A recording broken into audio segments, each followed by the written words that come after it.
Mais quel plouc! Un plouc, c'est un pecno, un idiot. Bref, dans le langage courant des Français, c'est une insulte. À tout le moins, un substantif très péjoratif. Pour comprendre l'origine de cette insulte, il faut remonter à la fin du XIXe siècle.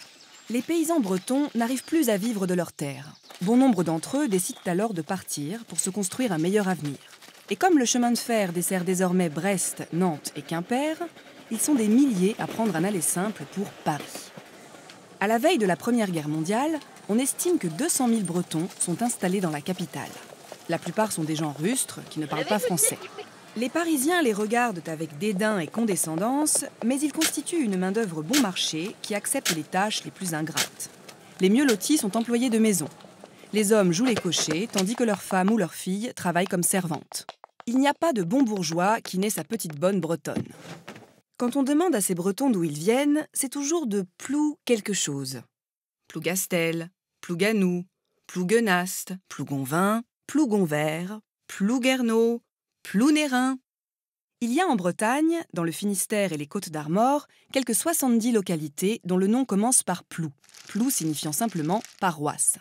Du coup, à Paris, les Bretons sont surnommés les Ploucs, avec tout le mépris que cela suppose pour leurs racines paysannes et leurs habitudes un peu simples.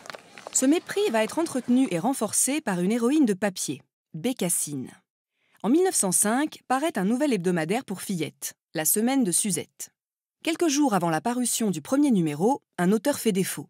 La rédactrice en chef, Madame Bernard de la Roche, se retrouve avec une page vide.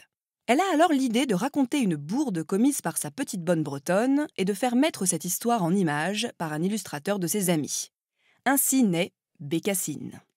Avec sa robe de drap vert, son tablier blanc et sa coiffe, c'est une caricature de la brave bretonne montée à Paris.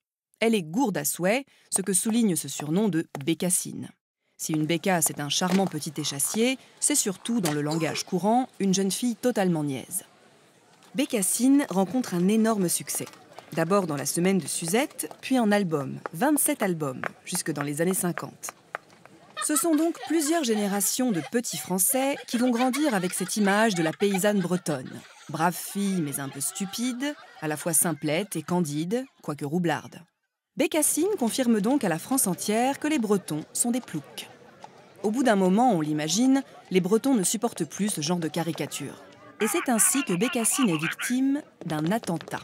En juin 1939, 3 Bretons de Paris organisent un commando pour aller détruire sa statue de cire au musée Grévin. Non, Bécassine n'est pas leur héroïne, et encore moins leur cousine. Si vous passez par la Bretagne, mieux vaut donc éviter toute allusion à Bécassine. Et plus encore, à cette vieille histoire de plouc.